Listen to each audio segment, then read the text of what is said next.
Are you looking for a job? That's going to be a big topic that we've not only going to be talking about today, but we've talked about a bunch in the past and a lot about the job market, of course, recently as well. Well, today is going to be another set in that sort of like job market, job topic, I guess you could say. We're going to be discussing interview tips. We're going to be talking specifically interview tips to help you land a job in web development. Specifically, Mike actually wrote up a whole bunch of tips because he has been interviewing people actually left, right, and center at one of his jobs. And so he's going to be talking about that in depth because it's all fresh in his mind. And that's basically going to be the episode. I was really, really tempted that entire time. So I'm just going to say the joke anyway. I was really, really tempted to say that Mike has been interviewing just the tips the entire time. We talked about this pre-recording, and I was going to say it, but I thought maybe I should disclose it as a joke, so they're not like, Matt's an idiot. He said it wrong. So I ruined the joke, but at least I got to say it. Anyway, it sounds Ridiculous. if this sounds interesting to you and you want to support the show, you go check us out on that Patreon, leave a review rating on your podcast app, join us in a Discord server, share this with your friends. And if you want to help out not only yourself, but us as well, you can net yourself up to 20% off a Scrimba Pro plan. You can find that link in the show description and in the show notes. Full details are in the show notes on htmlallthethings.com. And a final reminder that we are powered by Code Rabbit. They give you the power of AI code reviews to help your cut your code review time in half. Check out the link in the show notes and the episode description to net yourself a 14-day free trial, no credit card needed, and just a 2-click sign up if you have a GitHub or GitLab account. So, Mike, why don't you take it away? Also, actually, I would like to say one brief thing. We're obviously trying a new introduction, probably going to change over time. I would love feedback. Like, leave us comments on Spotify, leave us, a line on any of our socials, things like that. Like, legitimately let us know, because I'm changing it for the first time in forever, in literally years. So if you want it to be different, if you're like, Matt, shut up, we want the music back or something, I mean, please let me know, because we're trying things. I think the other thing is that this episode should be on YouTube as well as a video podcast episode. It might not have any fancy effects or anything like that. It'll probably just be, Matt in my face. But if you want to check that out, you can go on YouTube, HTML All Things on YouTube, and check this episode out in real, in us as actual people instead of just voices in your ears. And that will help us out, obviously, if you like and subscribe to our channel as well. That would be really cool, because we're going to be putting other video content on there. We already put our web news on there as videos, and we're going to be doing some screen sharing, tutorials, and stuff like that. So check us out on YouTube as well. But with that being said, what's this episode about? Not just the tips. It is going to be all the tips for what I have experienced over the last, I don't know, I think it was like 8 months with the job market in terms of interviews. So I've been interviewing developers, QA, engineers all over the place. I've probably done anywhere between 30 to 50 interviews. I haven't counted exactly over the last year. It's been a lot. It's just one stage of the interviews, but I've been doing a lot. I've been doing a lot of screening. I've been doing a lot of interviews. So I want to give my condensed tips as much as I can to help you in this kind of tougher job market kind of rip through your interviews. I think interviewing is stressful. The more information you have about it from the other side, from people that are actually interviewing, the better. So that's what I'm going to try to give you in this episode. When you say rip through your interviews, do you mean literally like rush through them? Like that's my impression of you. Like, you're saying, hey, apply to all these jobs, and then line up 4 or 5 interviews the same day, and then let's go go go go go. Like, that's not what you mean, No, right? absolutely not. That's a good first tip. Don't rush through your interviews. From both sides, in fact. I think I like to give a little bit more room in interviews, actually. Like when I'm interviewing someone, I do it over an hour span. Sometimes interviews are like 30 minutes. I like to give, again, a little bit more padding, let people talk a little bit longer. I don't like to rush people. I have been in interview situations where it's kind of very rushed, and like sometimes it's literally timed where every question you have like 3 minutes to answer. I don't like to do that. Yep. If a question is going out of hand, and I'll talk about that in a second, I will be like, okay, like, can you talk about this more specifically or something? I'll try to guide it to be a little bit more direct and a little bit more short, but usually I'll let someone talk as much as they want, because I want to get them in a comfortable position for them to give me their best. And I find that like the more time crunch you put, the worse it is, because they'll just start cutting stuff off of their explanations, and then I won't understand the context of why they're cutting that off, and that could be bad. So yes, Matt, good first So tip. no holding up the stopwatch, like no being like, like the person starts talking and you just hold this like Yeah. counting up Yeah. 1, 2, 3, just to, like let them know with no ceiling either. Like they don't know what your ceiling is. Are they supposed to answer this in 10 seconds or 2 minutes? Like what are they supposed to Yeah, do? that would be awkward. Usually it's like if they're gonna do a timed interview, it's literally gonna be like, hey, you have 3 minutes to answer this question. Like they'll tell you the timing, which Right. in itself is, I guess, okay, like better than not knowing the timing. But yeah, I'd prefer to give as much room as I can to the person without like it being a taking over my day. I'm not going to have a 3 hour interview for the most part unless it's like something really critical. It's going to be 1 hour, but I think that that's like reasonable. But again, depending on who you are, that might not be enough time. And actually, my first tip is a little bit about that, which is keep your introduction short and to the point. One of the things I did notice in the interviews that weren't as successful as the ones that were the people that kind of rambled on a little bit too long in their introduction part. So what I like to kind of preemptively tell people is, hey, I have your resume in front of me. You don't need to go through every single bullet point in your resume in an introduction to me, like during an interview. You can just give me the highlights of what you think is important for me to know for the role that you're applying for, right? Like that's kind of the exact question that I ask during the first part of the interview. And for the most part, people are pretty good at this. Like they'll give the highlights, they'll only talk about the relevant information. But again, I've had a few instances where someone literally rambled through the entire resume that they had plus more. Like they talked about the last, I think, 20 years of their lives in the introduction, and it was probably at least half of the entire interview was just the introduction. So that just didn't sit too well with me during the rest of the interview because I was rushed at that point to try to get in as many questions as I could, and that just made the interview a little bit more difficult to do. Not, I wouldn't say this is a like, if you do this, you're going to fail situation, because if they answered the other questions perfectly, I would have still obviously passed them on. But it makes it harder for me to ask all the questions that I need to ask to get all the information I need to get. So making your introduction be short and sweet. You can rehearse it a little bit beforehand. You can, just think about what you're going to say to the person that will make them understand that you're right for this job if you're given the opportunity to introduce yourself, right? Like that's kind of the thought process. Don't give them extra information that probably isn't relevant. I would like to say something too. You're conducting phone interviews, right? Remote. Like Yeah, or over Zoom or something. correct. Okay. So like this is not so I guess my point there is that if you write your own little introduction and you want some bullet points in front of you, like you could have that and it won't be awkward to like hold your introduction bullet points out in like a boardroom. You could have that on like your second monitor or something, assuming that it's, cameras on or what have you. Exactly. Like you could totally have that. I wouldn't put like a whole script there because that might be a little weird if you're like actually like saying That's a it bit word for much, yeah. word, but bullet points for sure are totally acceptable. Just keeping it as casual and to the point as you possibly can during this process, because again, this is something to set the stage for the interview. This isn't like a critical part of the interview because I've already accepted you. I already have your resume. I just want to get to know you from like a personal perspective of like, what do you think is important, right? Like that's really the question there is like, I want to know if you understand the job, and I want to know if you understand that Right. what relevant experience you have is like relevant for the actual job that we're going to be doing. The other thing I would say there too is you mentioned something about how like that person that was kind of rambling on that might work somewhere else. Like that might work at another place. And so like I just want to say that, obviously the tips that we give for interviews are going to be like, kind of like the like our best estimate and the probably like it'll be like on the line of best fit for like a lot of different job interviews.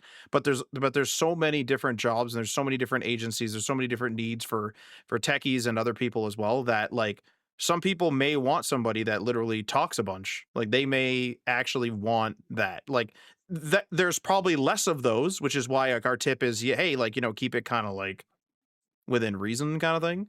But in general, like there may be a place that's like, hey, like we like someone that kind of like chats a bunch or like that, is able to hold a conversation with a client or something like that. And so my point is that interviews are, you're interviewing each other. Like you're interviewing the company and they're interviewing you. And what doesn't work for some place may work for another Yeah. place.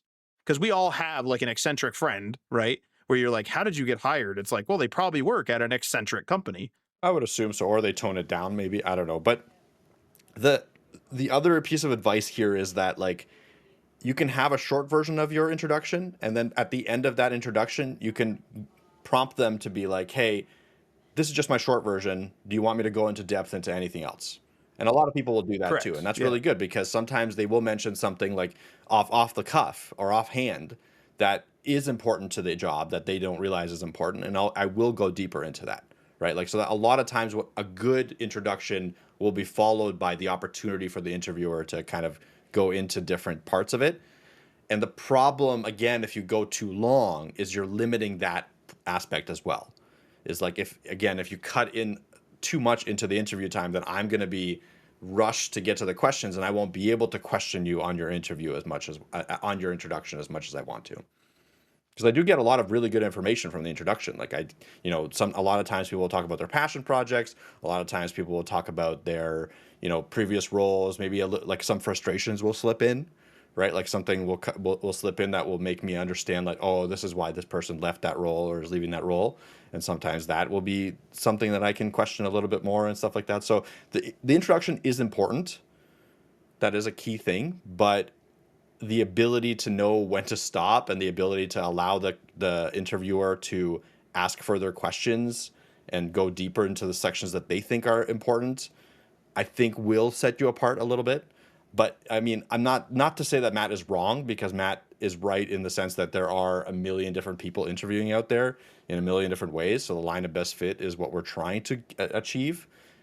Knowing what your interviewer wants is almost impossible. So you kind of have to read them as much as possible with the short amount of time you have, which is pretty much impossible in certain situations, and try to do something that fits, for the majority rather than the minority. With that, we can go on to the next tip. Here is kind of an obvious one, but again, one that some people miss a little bit. Be excited about what the company you're interviewing for is building, right? Like I want to kind of understand that you want to be at the company and not just doing this as like a favor to me, or like sometimes you just get that vibe. And I get it. People have long days. They might be on, like, this might be their sixth interview of the day or something like that from, six different companies. Having the ability to kind of reset and just come into it and do a little bit of research, understand what the company is building, and get excited for it will put a leg up on people, right? Like you want that kind of energy when you're on the interview. Energy and vibe is really, really important. I'm going to be talking about that a couple times in this in these tips, but being able to accurately like talk about like the exciting things that you want to do at the company, right? Like a lot of times I'll be asking people about certain technical things, and they'll be like, "Oh, do you guys use this? Do you guys use this?" And I like that. I like that inquiry. Like I know that immediately tells me that they're thinking ahead already. They're thinking about what they would do if they're already hired, and that to me is like, they're already onboarding during the interview, which makes it easier for me to make that decision as well. Do you think that, I mean, this is a random question, but do you think that we think too much about interviews? And I mean that from both the interviewer perspective and the interviewee perspective, because you know how like a lot of people will kind of land their job by it's like, oh, you had your foot in the door, and a lot of those people who had their foot in the door, it's like this person's brother's friend's best cousin or Mhm. whatever. I've never heard of a best cousin, but anyway, that like a lot of the times like jobs that are landed sort of organically like that through connections don't even have an interview process. A lot of the time they do, but a lot of the time they don't as well. A lot of the time it'll just be like, oh, like your interview is sort of like you kind of meet the CEO, or you talk to the team lead or something once, and it's just like an informal call, or you bump into them, and then it's just sort of like, hey, I want you, why don't you come work for me? Yeah, sure. All right, cool. Like you start next week. And like, there's conversations like that. So like I guess because like one of the things that you mentioned there was it's like, you like that inquiry, and you like how like they like to, they're inquiring and stuff like that. But I feel like from an interviewee perspective, like there's gonna be a lot of, and that's just one thing, but there's going to be a lot of like cross referencing, and they're going to be worried about, "Well, I have to follow all like 10 tips that Matt and Mike are going to put out today, or however many tips we have. I also have to think about this. Oh, like, Mike mentioned that this inquiry thing, what, and like, we're giving good tips. Like, that's not my point. I'm just wondering how much of like overthought are we giving interviews, do you think? Because like, I mean, I'll say this is like, I've been rejected for a job because the person asked me, do you prefer a large or small team?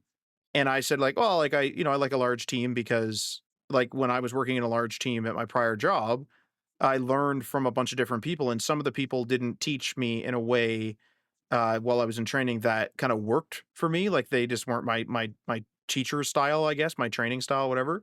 And so other people explain things differently, and I like that. And I also like the fact that like like Bill didn't understand this topic at all, but like Jim did. And so like Jim taught me this topic that Bill couldn't, and then Bill did the same thing on a different topic that Jim couldn't. And I liked that, and I said that, and that was like they were actually giving like check marks and X's, and I got a big X on that. It's like, well, you know what I mean? It's like, well, what do you want me to do? Like, did you want me to research the size of your IT team? I don't know how big your IT team is. You're in a huge office type of thing. And so like that exposure to an interview to me made me not worry about future interviews for some reason. Cause I just realized I was like, this is just going to be a crapshoot. Like this is, prepare, do your line of best fit, follow some of those, follow the tips that we're saying today, things like that. But like at the end of the day, it's like, it is a bit of a crapshoot for both the interviewer and the interviewee. It's absolutely a crapshoot. You are 100% correct. And the reality is that one little off the cuff remark might, sway it one direction or another, because people are going to be interviewing a lot of different people. And worrying about every little thing that you're going to say is going to make you fail every interview. So I think Yeah. the more natural you can come across, the more relaxed you can come across. And I'm saying this knowing that this is freaking difficult. Yeah, And no, it's not understand, easy, like, is it? going into it understanding, like Matt said, like he just gave his answer to that question. He didn't try to game the system. He just gave his answer to Yeah. that question.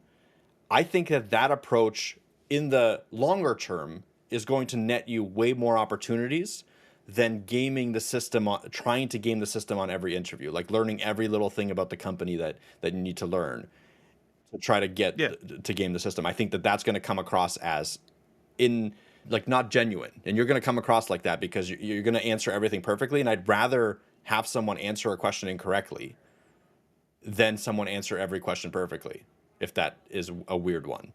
It's a weird one to comprehend, but we've had that situation where like, I mean, even right now we have that situation where someone has come in and answered every question perfectly, but like, is it perfect? Like, can we trust that it's perfect? Like, that makes us doubt the legitimacy of their answers, because maybe they're using AI, right? Like that's the other thing that comes into play here, is like, you want to make sure you don't sound like an AI.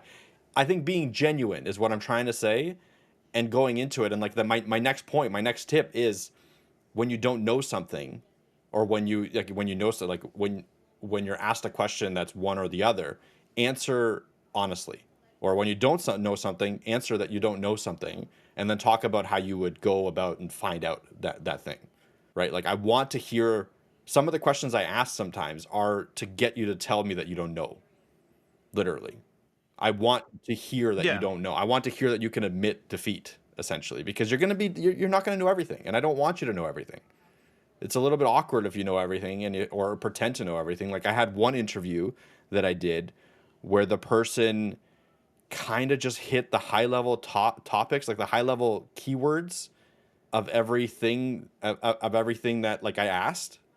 And like, maybe like at that point I was like, okay, well, this just seems that they either over prepared or they're reading something, whatever. Like, it was just an awkward conversation, because they never went back and said, I don't know. They never went back, okay, let me think Right. about this. They're just immediately regurgitated like some high level answer. They didn't go deep into the answer, they just did high level. So I want to hear that you don't know something, and I want to hear about how you would go about to learn it. Be like, oh, I would just, check this. I would, you don't have to go deep into like, I would learn this and I would learn this. Like, no, just, hey, I would probably, I would ask ChatGPT to get me the basics. I would go deeper. I would build something in that, and I would learn it. The thing too is like, I mean, like that, what you just said actually speaks to what I was saying about a little bit of the overthink, where you're like, hey, we had 15 questions or whatever it was. Somebody got 15 out of 15. Is that good? And it's kind of like, what? Like, of course that's good, right? So that's like the interviewer kind of like overthinking a bit. And then the interviewee potentially could have overthought a bit by studying a whole bunch to get all 15 right. Like the interview is like such this like mountain that we've built up in our heads where like imagine like the way I think of it is it's the verbal version of the cover letter. Like I don't know if they still teach cover letters in school anymore, but when we were doing, careers classes and things like that, the cover letter was always a disaster because it would be like, oh, to whom it may concern, and you try to sound genuine but not too excited, and this and that, and it's like none of us here, we're in technical courses, or if you're in elementary school you're kind of like a generalist still, like you're still learning things, and it's like if you're in elementary school you're applying for like a summer job, or high school you're applying for like a summer job at like McDonald's. I don't think the McDonald's manager in a small town, for me, is like, my God, this is excellent writing. Like no one's, you know what I mean? And it starts to get, and I feel like we apply that same sort of like, make sure paragraph one's like this, but you don't want to have two paragraphs unless paragraph two is three sentences, and you can't have a run-on sentence, but you can't. And it's like, it's McDonald's, they're making burgers, and be like, I just love burgers. I love burgers so much.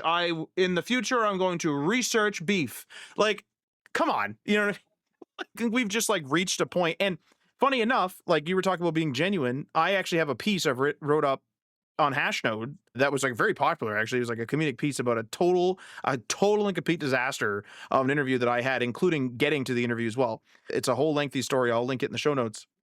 But my point is that I was genuine in that interview to the point where, like, thinking back on it, I genuinely didn't want to work there. And so I got the heck out of there. Like, the instant that interview began, and well, maybe not the instant, but pretty close to like the introduction of that interview, I was like, oh, I don't want to be here. And I would like to point something out too, is that this particular interviewer, I'm not going to spoil the whole story, but this particular interviewer effectively throughout the job posting, he was like, oh, I know that like I posted it for this, but I'm not going to have you do any of that stuff. Like, I'm just going to kind of like throw you in the deep end. You're going to like start writing like GPO stuff, like group policy objects. He's like, you ever done that before? I was like, no. And he's like, well, have you like, like studied that at all? It's like, no, it wasn't in the job posting. I didn't study every IT, methodology for every operating system and every server across the planet for this 15-minute interview in which I was given the wrong address. Like, you know what I mean? Like, it's ridiculous. So ridiculous. So like, that's another genuine thing where it's like, I interviewed them and I friggin' left. Like, I was like, man, I hope they don't call me.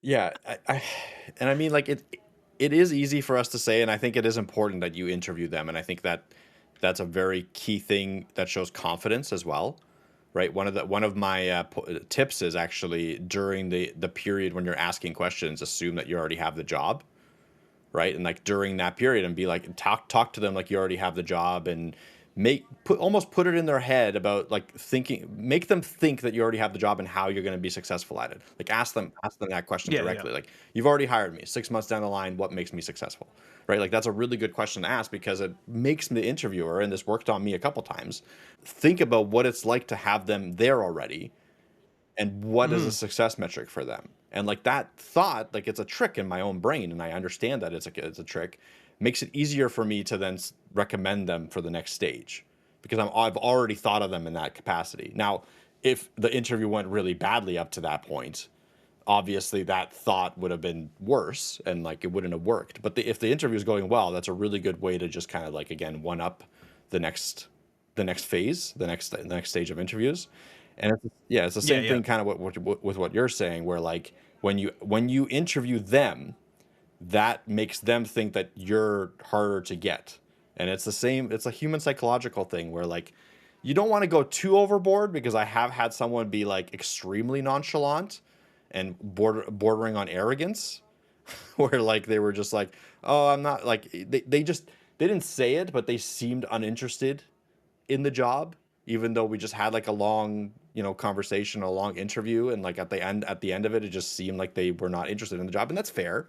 But then they were interested in it, because after that they followed up like 15 times. So it's just, I think they overplayed their hand a little bit at the end in that way. So you need to border on like, yeah, be confident, but be interested in the job. It's really that, like, just be genuine that, hey, I think I can do this job, and what's the way for me to do the job well. That's the kind of vibe you want to give off in that situation. You don't want to give off like I'm too good for this job vibe, which is again what I got from one of the people I interviewed. This is, and this is going to sound ridiculous to draw parallels to this. This is a game of A little golf. bit. Think about this: is if you try to kill it, meaning hit the ball really hard, usually Mhm. you mess it up. Almost always you mess it up. And if you go, okay, I got to like loosen up, and you loosen too much, you're now too loose. You're now like too nonchalant, if you will, to draw a parallel to what you were saying. You're too nonchalant about the swing. You need to be rigid but relaxed. You need to be controlled but relaxed is probably the better way to say it. It's crazy. It's a crazy parallel, but it's like exactly what I do all the time. And like I'm learning that. And like, I don't know, like it's just a parallel I just thought of because you're right. Like it's like that person may have seen arrogant, but then they're following up like crazy. And it's like, well, what does that mean? And it's like they were probably like, okay, I've been pretty nervous the whole interview. I need to loosen up. And so like their loosen up went too far. How many times that happen in a golf game? Like it's not like I'm playing one whole day where I'm like loosened up too much the whole day. Like that type of stuff is so rare. It's like you go, oh, that shot I tried to kill it. This one I accidentally did this. That time like it's very analog. It's very much like, you know, you're really trying to dial in that perfect zone and even the pros don't have that dialed in 100% of the time. It's tough. Like, and again, it's one of those things where I think it's much easier said than done. And my worry with us talking about this is that people are going to try to overcorrect and undercorrect. So again, I want to go back to that being genuine. Prepare for the interview, be focused during the interview, right? Make sure that you're prepared, focused, and then just be yourself in the interview, right? Like be the person Yeah. that you would be on the job, because that's going to give you the best chance to actually like not only get the job but succeed at the job. Imagine if you go to the interview and you're a completely different person than you are normally are. You get the job and then you're back to being you because you can't stay as a different person the entire time. So that like that juxtaposition will get you probably fired in your probation period. Because if I had one vibe from you during the interview and then hired you and you're a completely different person, I'm gonna be like, what happened? Like you were Yeah, like an enthusiastic incompatible about vibe. this and Yeah, now yeah. you hate this. Like what is this?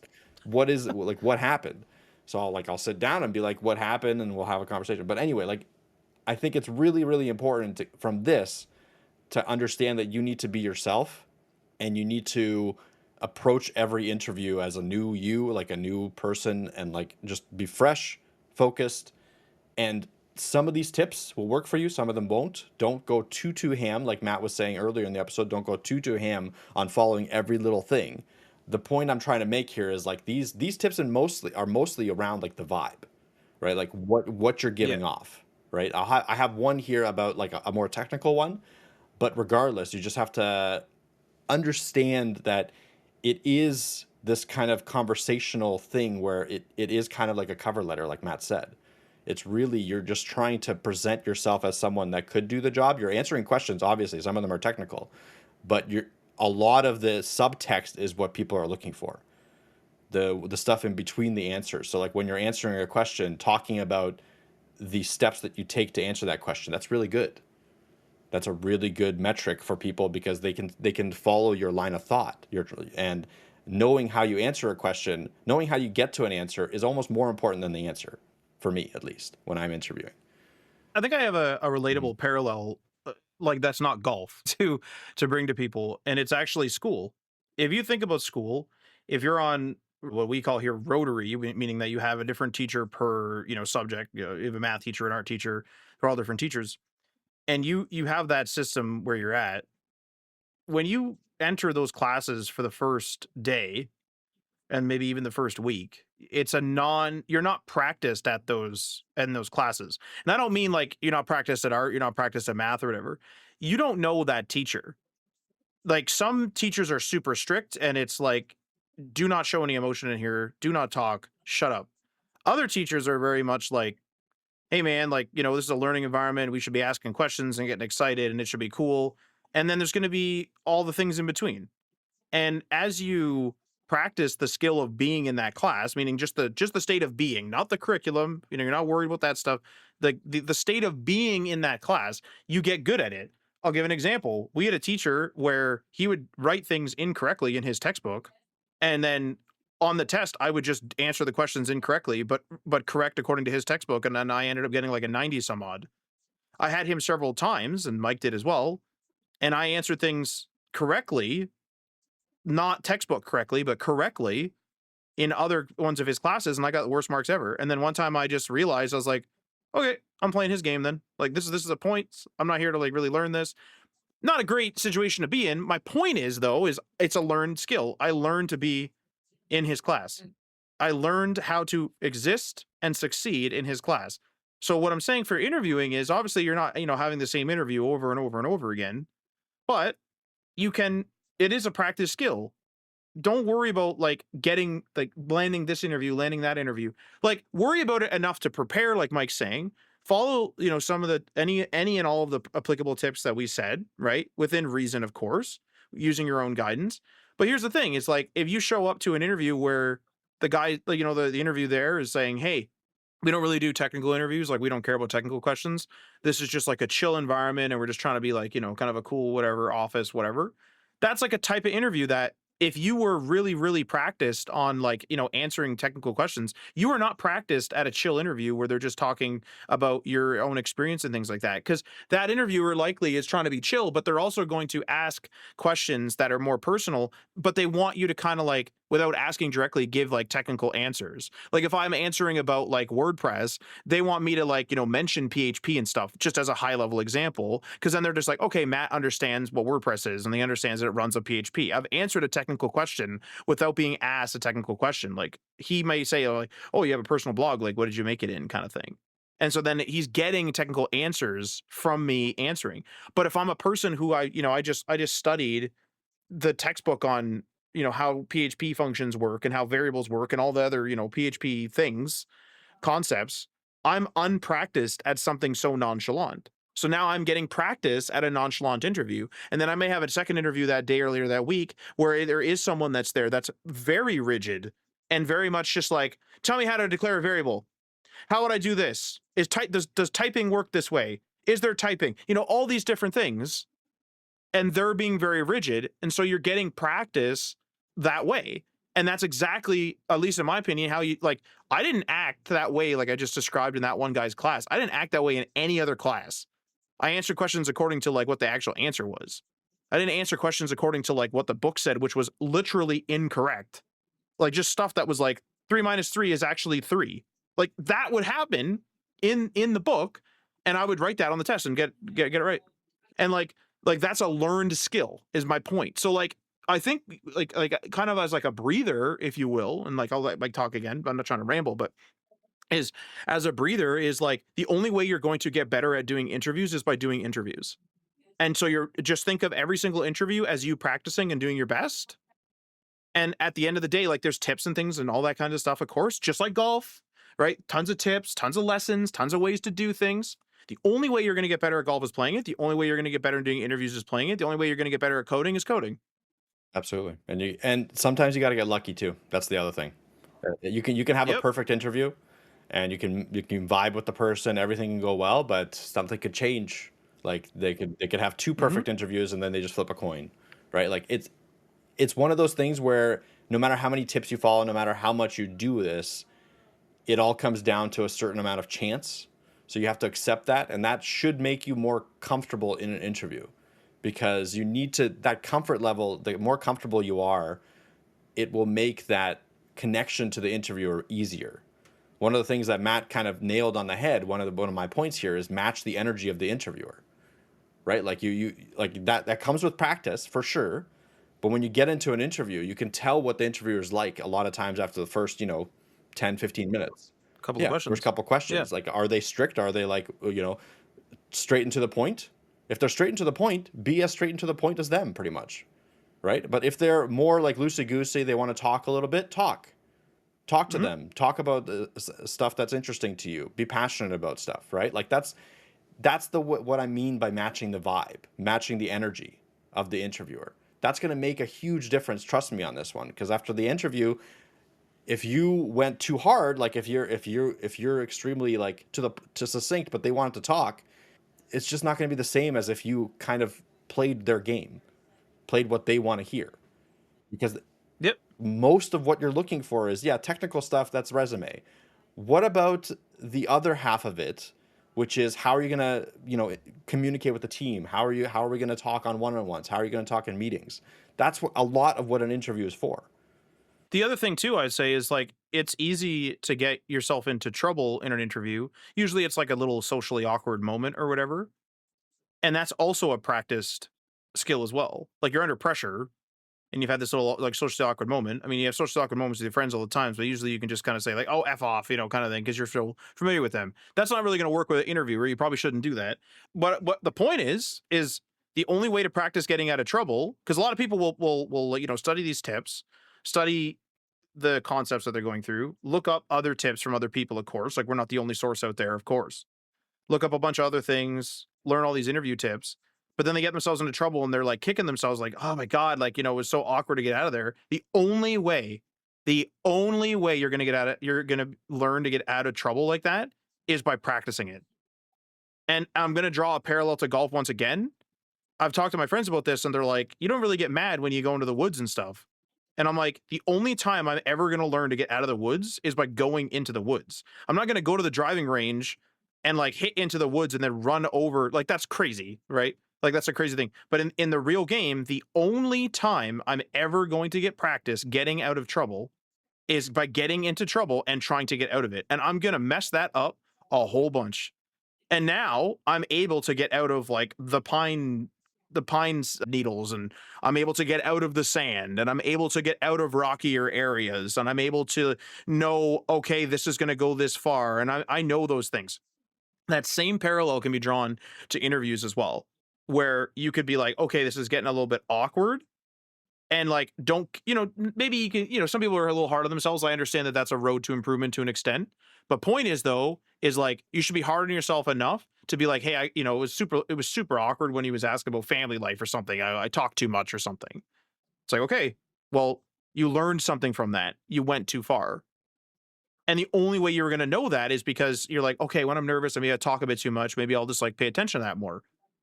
Now you know that. Like, how else were you gonna like? How many? We said don't talk too much, but like that was a nervous response. It's not like you didn't know not to talk too much. It was an accident. Well, the only way that you're gonna learn under pressure like that is by doing it and then like reflecting on it and trying to do better next time. And that's literally practice. That helps me so much with difficult things. Golf is one that I keep bringing up, but other things in video games as well is me realizing finally that like, hey, like there's going to be like mistakes, there's going to be mess ups, there's going to be issues. The only way I'm going to figure out how to get out of here is by getting intel, is the way I say it in a video game. I'm getting intel on what I'm doing wrong, what the boss is doing, what the level is, what level of difficulty it is, what my partners are doing. Like my partners always need health. Maybe I should be the medic and I'm not the medic right now. I'm getting intel every time I go in there and fail, mess up, or almost fail. I'm getting intel. And then the next time I can go in there and do better. And the ultimate failure is not gaining intel. Like you just being like nonchalant and being like, I just keep, and I do. And Mike, you and I've seen people from college fail at, countless interviews and not get jobs in the tech field. Now, luckily enough, like we've kind of like, we were self-employed and then we worked for contracts and things. So we're a bit of like a freelancer, mishmash, web dev agency owners, the list kind of goes on. So we've kind of made our own path, but we know many people that didn't want to do that. And they wanted to just literally just get a job. And they failed interview after interview after interview. And they would just do each interview exactly the same. They didn't take the intel and go, that guy didn't like that I was too direct to the point. Maybe I shouldn't do that. That guy didn't like that I had too long of an interview thing. And it's variable. Like obviously we're saying like some people want you to talk more, some people you don't. This is a difficult skill. This is not an easy skill where I'm going to be like, don't worry, there's only two type of interviewers out there. No, some people want you to do that long talk, some people don't. Some people want you to be really technical, some people don't. Some people are in between those two extremes on either of them. This is not an easy skill. This is not an easy skill. And what makes it even harder is usually you get employed for a number of years. Some people get employed for most of their lives. And then if they have to go for an interview later, how practiced is your interview skill? It's not. Yeah, you're right. And I don't want to just keep bashing interviews, but honestly, like there's just a lot to it that makes it really tough. The other complicated thing is that you're not always going to get feedback. In fact, I would say No. most of the time you're not going to get feedback about the interview. Like you'll get the feedback that you didn't get the job, but you can ask for extra feedback. The chances are like you're either not going to get some honest feedback, or you're going to get a canned response, or you're not going to get anything back because the Yeah. interviewer just doesn't have the time for it. Right? Like I like to give as much feedback as I can when I get asked. That's one person. Most people will not do that. That's just the reality. I like to be actually like my interviewing method is being candid right in the interview process. Like during Right. right after the interview, I'll be like as honest as I possibly can be without being too like mean. But some like I know that I would appreciate that, so that's what I try to do. And most of the time, like people that don't get the job at least get some feedback for their interview, and Mhm. that's great. But again, I haven't seen that when I was interviewing. Most of the time, it's literally like, okay, well, we'll talk. Like you'll get an update on Wednesday or something like that, and you never hear back from them, or you get an update like a month after. But that's you practicing your skill as an interviewer Sure. as well. Like you've been through interviews, you knew that you would like that little feedback, that little Mhm. candid thing at the end. And so you're just like, man, like I wish I had that feedback. And so like you would only know that by having a practice skill as an interviewee and being in interviews as interviewer where you're like, I'm going to add this segment to my interview. You know, that's and like I know you mentioned bashing. Like my intention is not to bash interviews. My intention is to really bring awareness to the fact that like people are panicking, and they're panicking because it's not friggin' easy. It is a difficult thing to do. Interviews are difficult. You will make mistakes.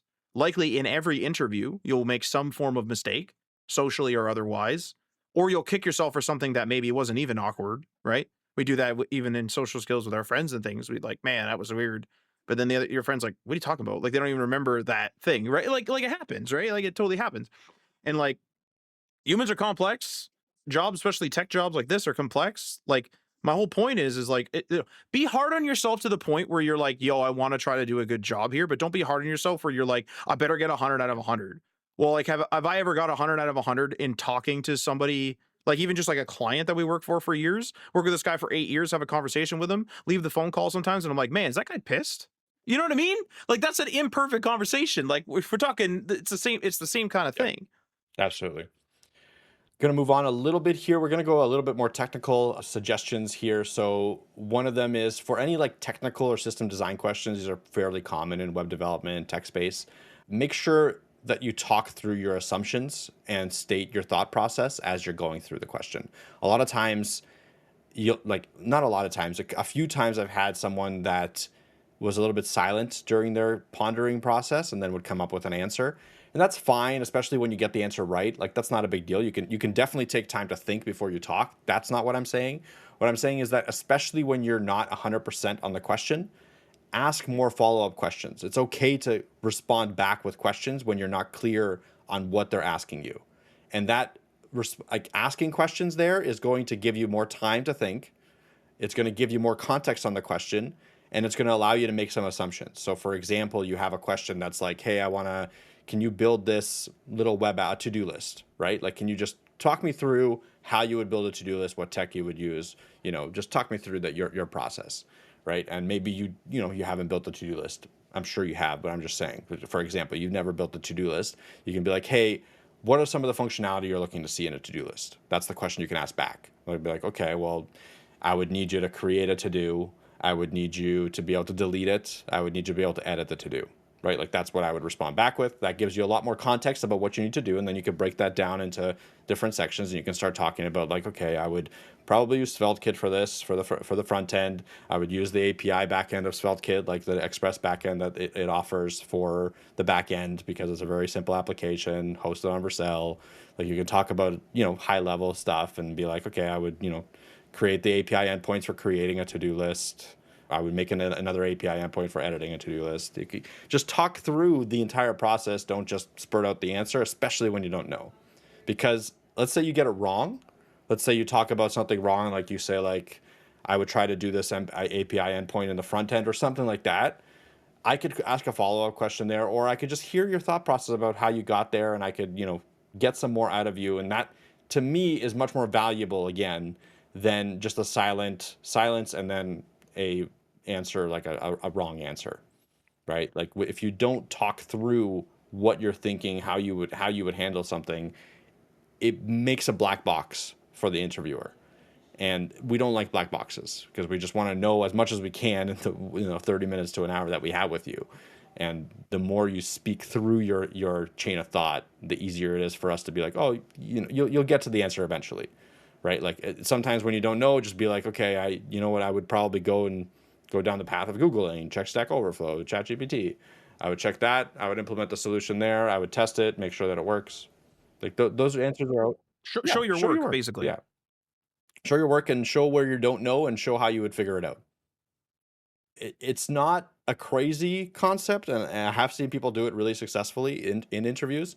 It's just I've noticed that there's a few people that are afraid to talk through their steps. I feel like they're kind of holding it to their chest, or they're like they don't think that their steps are good or something. But the reality is that saying something is better than nothing in this situation, right? Like it's just easier for us to determine if you can get to the right answer at some point. That's what we want to know. We don't need to know that you know every single answer. That's not important in an interview. You have to know some answers, obviously, but when you don't know an answer and it's one of like the 5 or 6, couple of the 5 or 6 that you're asked, just knowing that we can trust you to find that answer is really what we're trying to get to. The next kind of advice I have here is learn about the company, but also learn about, like, if you're interviewing for a tech position, learn about the company's tech. A lot of times people will just kind of look at the job description and trust the job description fully. The problem with that is that those job descriptions aren't always written by the engineers. They're written by like an HR department that has a very high level understanding of what the tech is that they're going to be using. I would highly recommend you go a little bit deeper, install an app like W App Analyzer. I think W Appalizer is the Chrome extension, which will essentially show the tech that's being used on a specific website or web app. And so you can kind of dive right into like what's their front end framework?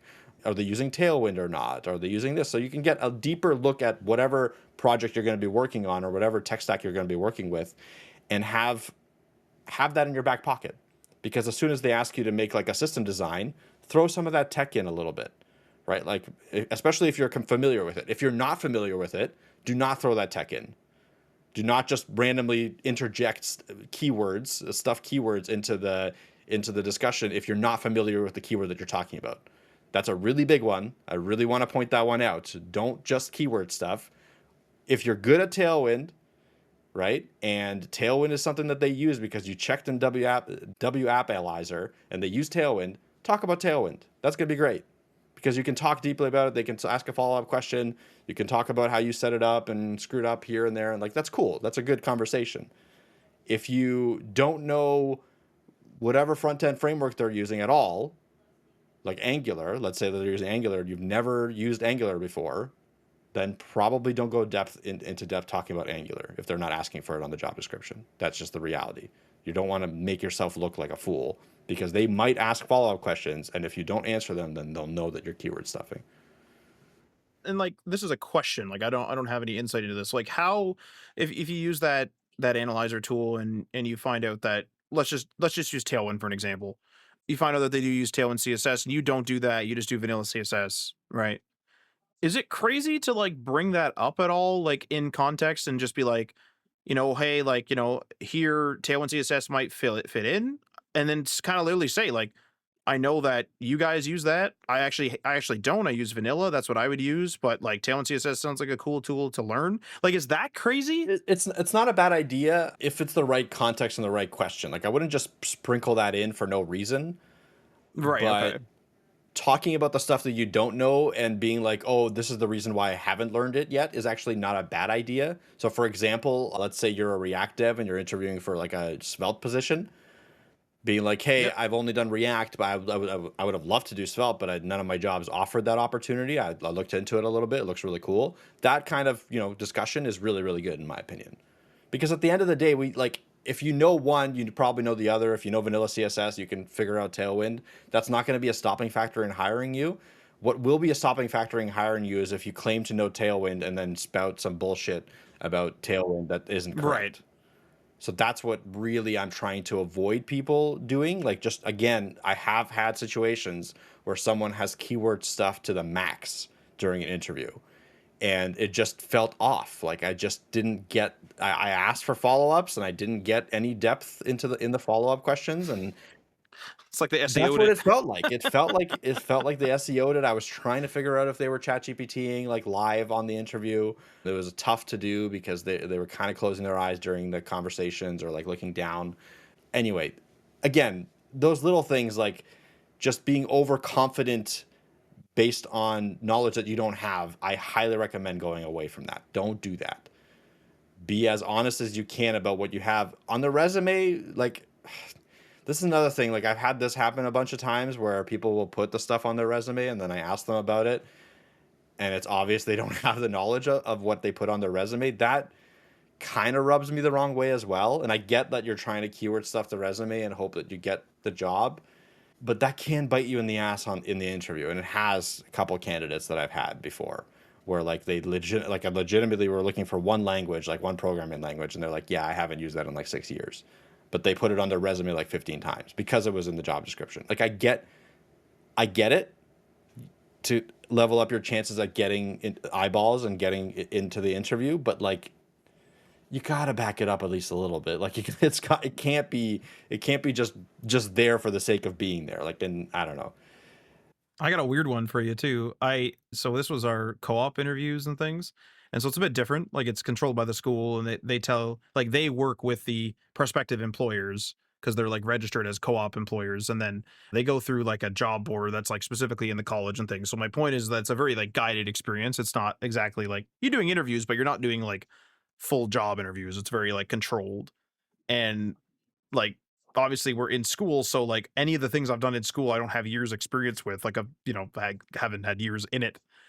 So I put like web development and web design at one point, and I was like interviewing for like a sysadmin job, and it was fine. Like, it didn't come up in the interview. It came up 6 months later.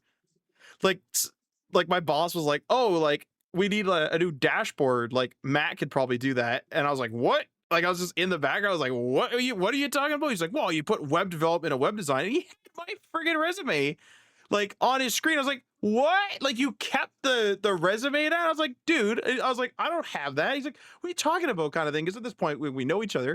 And I'm like, I'm a co-op. Like, I had a web development course, but I was like, I got to learn how to do that. Like, I had a web development course that semester and then put it on my co-op resume.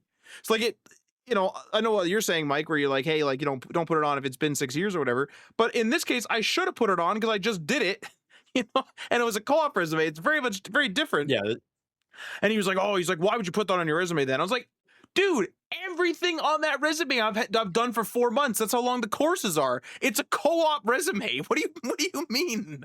And why did you like remember that and then have my resume ready? Like, why would you just like ask me? Like, I sit across the cubicle aisle from you.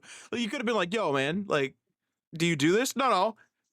Like, just kind of consults me out. And I'm like, 'What?' Like, I overheard it. It's like, 'What's going on?' It's I think disaster. we've all been Like, there. We've all been thrown into the deep end on stuff that we overpromised on resumes and stuff. And that's like, to a certain degree, it's okay, especially if you're just like, okay, I'm gonna do it anyway, and then I'm gonna figure it out. I've done that, like, stuff, but I don't like. It's just, I know that the advice is usually to just try to get the interview and put whatever you want on the resume, lie as much as you want. But like, I think there's a threshold, not for co-op, for particular like professional jobs. You can twist the truth. I can 100% understand that. Like, I think you can definitely twist the truth. I think just straight up putting stuff on there that you've never touched before, you have no idea how to answer questions on, that might bite you in the ass. Just a warning out there, it might bite you in the ass. Let's see. Trying to think if there's anything else that I wanted to talk about. no, because like the last tip you have written here Yeah. is match the energy of the interviewer, but I feel like that came out naturally Yeah. when we were talking about like the parallels with school and stuff, right? Because that's kind of like matching the energy of the teacher. That's exactly it. Oh, one last thing. One last thing that's not on my list, but I remembered. Send a follow up. I know it's like typically like, canned or whatever. Send a legit follow up.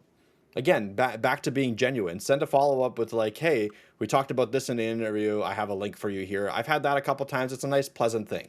Like, it's not going to guarantee you the job, but like, hey, let's say you talked about some random framework that some obscure thing in the interview, right? That really didn't have much bearing on anything, but it was an interesting conversation that you had with the interviewer. Send a follow up with the link. Like, hey, I wrote this blog post. Like, you talked about that during the interview. You wrote a blog post on this. Send a follow up with the blog post link, being like, hey, I wrote this blog post. We talked about it in the interview. Like that. It's little things. It's not a big thing, right? And it's not something that like is gonna, you're not sending them begging for a job. It's just a personal connection with the interviewer. That's what you're looking for. You're really looking for that, like, make their decision easier at the end of the day, because they're going to be picking between people, and you want you want to be that person that they think about more than the other one. Well, I mean, I just actually put it in the show notes, so it'll be there when this episode goes live. But we just recently did an interview. It was episode 392. It was just released on August 14th, in case you're listening to this in the future. But it was with Taylor Desson, which he works at Torque. And he actually mentions this as a part. There's a lot of great interview and like job market and getting a job, landing a job tips in that episode. So if you like this episode, you want to learn more from like an actual professional like job person, that's going to be the episode for you. But he mentions exactly what you just said there, Mike. And he actually mentions, like, I'm paraphrasing from memory, but he mentions that you shouldn't just follow up once. Like, he's like, you should actually follow up a few times. And he's like, and don't get grumpy with it. Don't be like, hey, like just following up kind of thing. And then being like, hey, hey, it's just following up. Like, you don't want to kind of get grumpy at it. You just want to like, just be like genuine and actually follow up. It's like showing that you care. And he obviously has more insight. So I'm not going to like, spoil the whole episode for you, but I just put that in the show notes if you're interested. Cause that's a great resource talking about, Torque, the platform, but of course, all just like general job market things and all kinds of things. Yeah, and I think he would be a better resource than I am, like, because from my perspective, I'm talking about what's worked on me almost, right? Like, I'm Mhm. literally giving you the experience that I've had with interviewees and what's worked on, in my perspective, on me personally, right? So I think Mhm. he's talking about it from a much wider perspective, which is really important to know. I think, again, the point of this episode is just to understand that, like, hey, this is one person's perspective, and maybe that can help you with your decision making and how you prepare for interviews down the line for other people like me, I guess.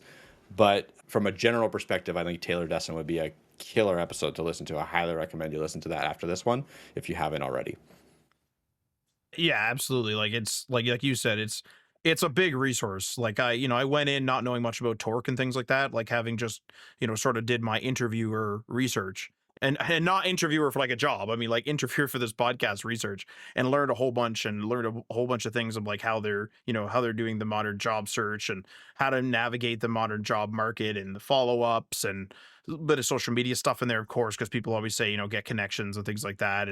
And join communities and all that sorts of thing. Great insights in there. And of course, he's on the ground floor. Like, he's not even a programmer. He is helping programmers, technical people get jobs. So like that, again, great interview for that. Like, if you want to have like right from the horse's mouth, if you will, for the most part, you want to go check that out again. Link in the show notes on htmlthings.com. That's it. I don't know if that's That it. is Is it. that it? That's the That's the episode. episode. Tell us a funny story. I don't know what. Just, there is no funny story. I'm Yeah. opening the Patreon. So I don't know. Interviews have been pretty crazy. Honestly, like, having back to back to back interviews a couple times has been a little bit stressful on my end. But what I try to do, and what everyone should try to do, again, this is not a funny story, this is like a practical one, is in between each interview, just reset. Because it's not fair for me to be thinking about the previous interview, and it's not fair for you when you're coming to interview to bring that energy from a previous, like maybe a bad interview and stuff like that. So just my advice, last tip here, reset. Give yourself a chance to reset. Find out how you reset. What's the best way for you to reset? Give yourself the best chance at the interview by doing that. I know, and I'll give an interview tip as well. Like, I haven't done any professional interviews since like really co-op interviews for the most part. I think maybe once, maybe one or two, but like, so I'm out of practice, but from my time being in practice, whether that be getting like summer jobs or getting, co-op jobs, which again, we're a bit more controlled, as I said, so full disclaimer there. The point is that I had some freaking interviews that were beauties. That Hashnote article is linked in the show notes. And I had some that just clicked. And honestly, those are the jobs that I usually got. One of them, they called me impromptu. I was in bed. I accidentally left my ringer on, picked up the phone. They did an interview on the spot. I don't know what happened, whether like they were supposed to, call the school and they were supposed to schedule it, which is kind of what the process was. These people just randomly called me and I ended up getting that job, and then that led to another job, and like that interview just kind of clicked. Like I answered a couple of technical questions and things, but that was impromptu. I did no prep, nothing like that. And I'm not necessarily saying that you should do that, but what I'm saying is that if you do an interview or two and like it just doesn't fit, I mean, it just doesn't fit. Like I couldn't have worked for that weird dude. I'm gonna tell you right now. If I was working for that weird dude that's in that Hashnote article, I don't know what would have happened to me. I may have gone mad and not been in this field anymore, to be totally honest. Like it wasn't like he was like a danger or something, but I think he might have been a career danger for me. So to be honest, so like you're interviewing them as much as they're interviewing you. And remember that when you're doing interviews, that you're practicing interviews. Even if you're messing the interview up, you're still practicing interviews. Like that is the main point. It's a crucial point, and hopefully that'll help calm you down. I know it would help calm me down. But I think that is the actual conclusion for the episode. And if you want to support episodes like this, you can do so on Patreon. That's patreon.com/HTML, all the things. Many thanks to our $3 tier patrons: Tim from the Web Hacker on thewebhacker.com, Jason from Geek Life Radio via geekliferadio.com, Garrett Segal, Level Up Financial Planning via www.levelupfinancialplanning.com, Magnus from Yesweb via yesweb.se, Syntaxify from the HTML All the Things Discord server, and Stacy Mossler from the website Swoon, worthydesigns.com. And just a reminder that we are powered by Code Rabbit. Go and get yourself the AI code reviews that you deserve. Help cut your code review time in half. You can check out the link in the show notes and the episode description to get yourself a 14-day free trial. No credit card needed. Just a 2-click sign up with a GitHub or GitLab account. And we'd also like to give a shout out to Michael LaRocca, contributing author on HTMLallthethings.com. Michael is the author of Self-Taught the Next Generation blog at selftaughttxg.com. I feel like I messed up that sentence slightly, but go to that website. Basically, and feel free to leave a comment or review in the platform that you are listening to this on. And this outro will sign us off. You've been listening to HTML All the Things podcast. Web development, web design, and small business. We hope you've gotten some useful and practical information from this show. And we hope you appreciate that we talk to you like human beings. And we hope you had some fun. We'll be back soon. But in the meantime, hit us up on social media on Facebook, Instagram, and Patreon at HTML All the Things. And on Twitter at HTML Everything. Until next time, this is HTML All the Things, signing off.